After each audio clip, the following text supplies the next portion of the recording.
नमस्कार दोस्तों, यह है भारतीय राष्ट्रीय आंदोलन। हम चलते हैं, इसको कवर करते हैं, चलते आगे बढ़ते हैं। पहला टॉपिक है, ब्रश ले लेता हूँ। पहला टॉपिक है आपको गाइस, स्वाधीनता आंदोलन के प्रारंभिक वर्ष।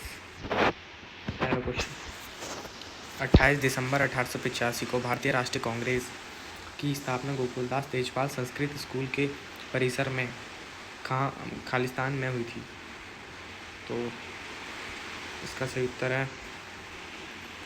उत्तर ऑप्शन बी, बम्बई। इसको पढ़ते हैं। 1884 ईस्वी में एक सेनावृत्त अंग्रेज अधिकारी एओ ह्यूम के प्रयत्नों से एक संस्था इंडियन नेशनल यूनियन की स्थापना की गई। इस यूनियन ने पूना में 1885 ईस्वी में राष्ट्र के विभिन्न प्रतिनिधियों का सम्मेलन आयोजित करने का निर्णय लिया, लेकिन पूना में हैजा फैल जाने से उसी वर्ष यह सम्मेलन बम्बई में आयोजित किया गया। 28 दिसंबर 1885 को गोकुलदास तेजपाल संस्कृत स्कूल बम्बई में इंडियन नेशनल यूनियन का पहला अधिवेशन हुआ। इसी सम्मेलन में दादा भाई नौरोजी के सुझाव पर इस संगठन का नाम बदलकर भारतीय राष्ट्रीय कांग्रेस कर दिया गया। चलते हैं नेक्स्ट की ओर। एलन ऑक्टेवियम ह्यूम, एक सेवानिवृत्त अंग्रेजी ICS अधिकारी ने वर्ष में भारतीय राष्ट्रीय संघ का गठन किया था। तो दोस्तों इसका सही उत्तर ऑप्शन सी, 1884। पढ़ते हैं इसको, इतना ही था। नेक्स्ट, भारत में राष्ट्रगान को संविधान सभा द्वारा कब ग्रहण किया गया? इसे किया गया दोस्तों 24 जनवरी 1950 को। ये वाला पढ़ते हैं इसको। भारत का राष्ट्रगान जनगण मन है। इसके रचयिता रविंद्रनाथ टैगोर हैं। जनगण मन सर्वप्रथम 27 दिसंबर 1911 को भारतीय राष्ट्रीय कांग्रेस के कलकत्ता अधिवेशन में गाया गया था। इस गाने में 52 सेकंड लगते हैं। भारत में राष्ट्रगान को संविधान सभा द्वारा 24 जनवरी 1950 को ग्रहण किया गया। जनगण मन जो भारत का राष्ट्रगान है, सर्वप्रथम कब गाया गया था? इसका क्वेश्चन देखते हैं। इसका उत्तर ए, 27 दिसंबर 1911 को गाया गया था। नेक्स्ट, राष्ट्रीय गान सर्वप्रथम कब और कहाँ गाया गया था? इसका सही उत्तर है दिसंबर 27, 1911 कलकत्ता में गाया गया है। नेक्स्ट, 1916 का लखनऊ समझौता महत्वपूर्ण था क्योंकि इसके बाद कांग्रेस ने किया। इसका तो मुझे पता ही है पक्का, मुस्लिम लीग के साथ गठबंधन किया। पढ़ते हैं इसको पूरा। 1916 ईस्वी का लखनऊ समझौता महत्वपूर्ण था क्योंकि इसके बाद कांग्रेस ने मुस्लिम लीग के साथ गठबंधन किया था। इस अधिवेशन की अध्यक्षता अंबिका चरण मजूमदार ने की थी। इस अधिवेशन में कांग्रेस के नरम एवं गर्म दल एक साथ आए, जिसके लिए तिलक एवं एनी बेसेंट ने अथक प्रयास किए थे।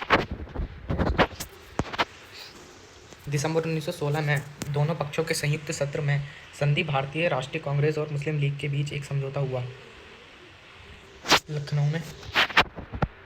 नेक्स्ट पेज पर चलते हैं।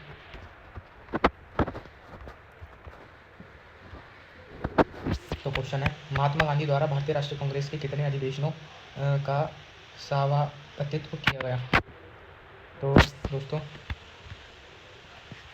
इसका सही उत्तर है एक। यहाँ से इसको रेज करते हैं। महात्मा गांधी ने केवल एक बार वर्ष 1924 में बेलगाम कांग्रेस अधिवेशन की अध्यक्षता की थी।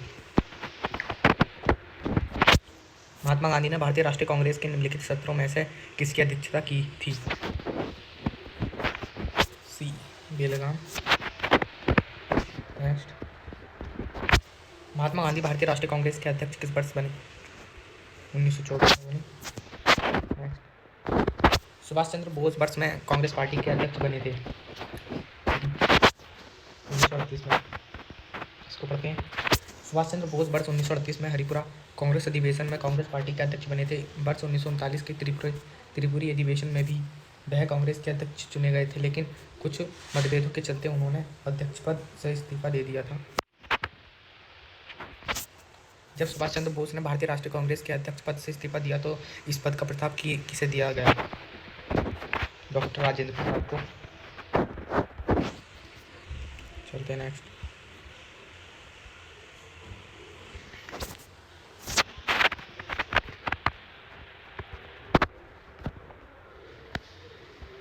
पढ़ लेना दोस्तों। भारतीय राष्ट्रीय कांग्रेस के अधिवेशन की सर्वप्रथम किस मुसलमान ने अध्यक्षता की? तो इसका सही उत्तर ऑप्शन डी, बदरुद्दीन देवजी। भारतीय राष्ट्रीय कांग्रेस के प्रथम मुस्लिम अध्यक्ष बदरुद्दीन देवजी ने इन्होंने 1887 ईस्वी में मद्रास अधिवेशन की अध्यक्षता की। नया टॉपिक,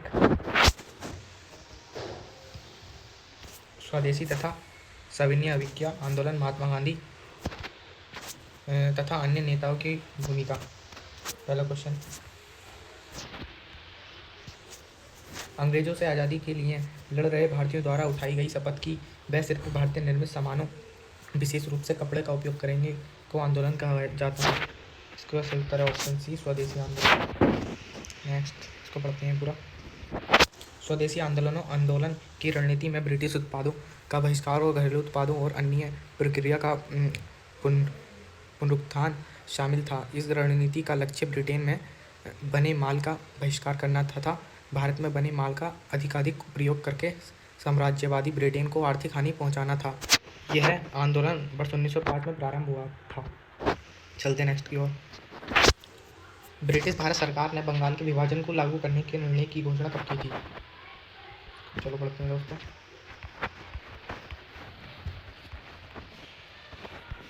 तत्कालीन गृह विभाग भारत सरकार ने बंगाल के विभाजन को लागू करने के निर्णय की घोषणा 20 जुलाई 1905 को की थी। यद्यपि कुछ स्रोतों में निर्णय की घोषणा की 19 जुलाई 1905 भी प्राप्त होती है। बंगाल विभाजन 16 अक्टूबर 1905 को प्रभावी हुआ था। बंगाल विभाजन के समय भारत का वायसराय लॉर्ड कर्जन था। यूपी डुप्लेसी ने संशोधित उत्तर पत्रक में इस प्रश्न का उत्तर विकल्प बी माना है ना दोस्तों, इसका विकल्प सी था, सही था। नेक्स्ट, लॉर्ड कर्जन के बंगाल विभाजन के पीछे निम्नलिखित में से कौन एक मकसद नहीं था? तो देखते हैं सी, ब्रिटिश राज की शक्ति का प्रदर्शन। दिए गए विकल्पों में ब्रिटिश राज की शक्ति का प्रदर्शन लॉर्ड कर्जन के बंगाल विभाजन के पीछे एक मकसद नहीं था। अन्य सभी विकल्पों बंगाल विभाजन के घोषित एवं अघोषित उद्देश्य थे। बंगाल विभाजन 1905 ईस्वी में किया गया था, जिसके पश्चात स्वदेशी आंदोलन चलाया गया था। आयोग ने इस प्रश्न का उत्तर विकल्प डी माना था। नेक्स्ट, निम्नलिखित में से किसने बंगाल के विभाजन 1905 के विरोध में हुए आंदोलन का नेतृत्व किया था? उत्तर है सुरेंद्र नाथ बनर्जी ने।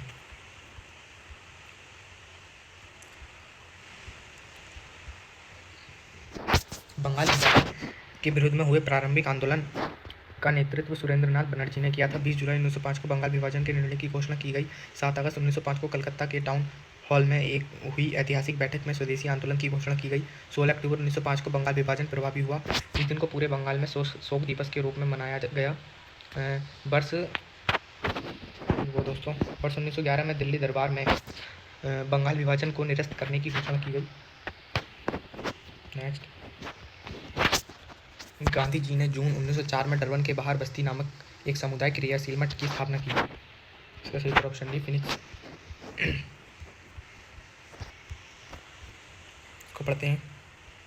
गांधी जी ने वर्ष 1904 में डरबन में फिनिक्स आश्रम की स्थापना की।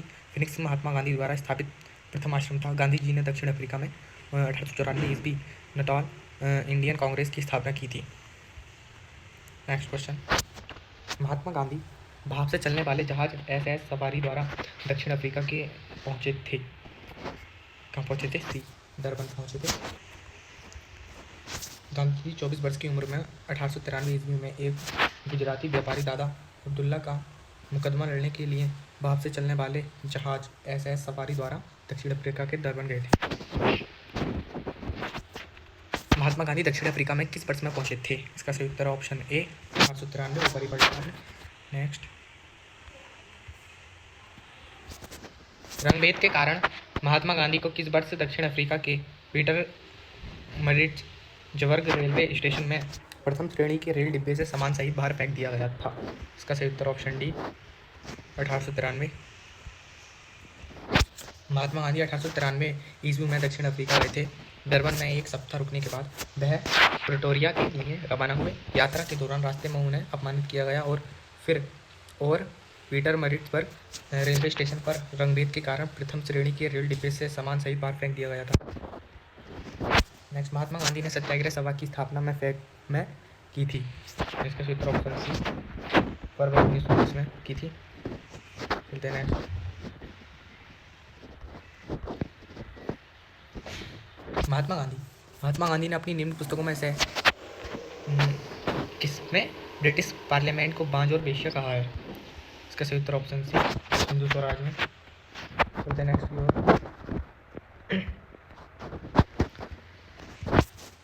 महात्मा गांधी ने निम्नलिखित में से किसे अपना राजनीतिक गुरु माना था?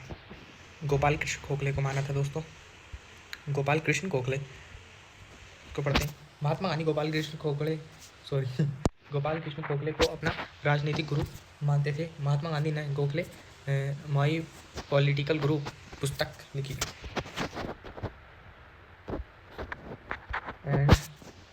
1917 का सत्याग्रह महात्मा गांधी का पहला सत्याग्रह था और भारतीय स्वतंत्रता आंदोलन में एक बड़ा विद्रोह था। एंड इसका सही उत्तर ऑप्शन डी चंपारण। इसको पढ़ते हैं। वर्ष 1917 को बिहार के चंपारण में किसानों के हक के लिए शुरू किया गया सत्याग्रह भारत में महात्मा गांधी का पहला सत्याग्रह था। महात्मा गांधी को चंपारण आने तथा कृषकों की समस्या की जांच करने के लिए राजकुमार शुक्ल ने राजी किया था। नेक्स्ट, 1917 में चंपारण सत्याग्रह किस राज्य में प्रारंभ किया गया था? इसका सही उत्तर ऑप्शन सी बिहार। चलते नेक्स्ट की ओर। महात्मा गांधी के किस अमेरिकी जीवनी लेखक ने लिखा था कि असहयोग भारत और गांधी जी के जीवन में एक युग का नाम बन गया? चलो नेक्स्ट टाइप है इसका, तो इसका सही उत्तर है लुई फिशर। इसको पढ़ते हैं। महात्मा गांधी के अमेरिकी जीवनी लेखक लुई फिशर ने लिखा है कि असहयोग भारत और गांधी जी के जीवन के एक युग का ही नाम बन गया। असहयोग शांति की दृष्टि से नकारात्मक किंतु प्रभाव की दृष्टि से बहुत सकारात्मक था। इसके लिए प्रतिवाद, परित्याग और स्वानुशासन आवश्यक थे। यह स्वशासन के लिए एक प्रशिक्षण था। नेक्स्ट की ओर चलते हैं।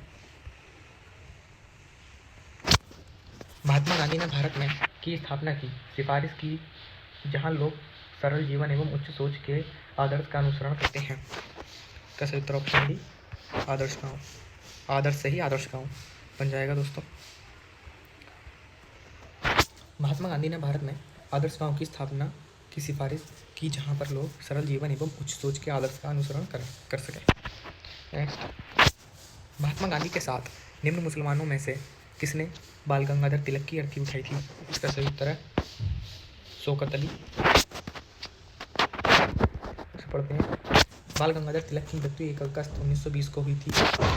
उनकी अर्थी को कंधा देने वालों में महात्मा गांधी के साथ डॉक्टर किचलू, शौकत अली एवं अन्य लोग थे। नेक्स्ट, निम्न में से किसने महात्मा गांधी के खिलाफत आंदोलन से जुड़ने का विरोध किया? इसका सही उत्तर ऑप्शन बी मोहम्मद अली जिन्ना। पढ़ते हैं इसको, सेम वही।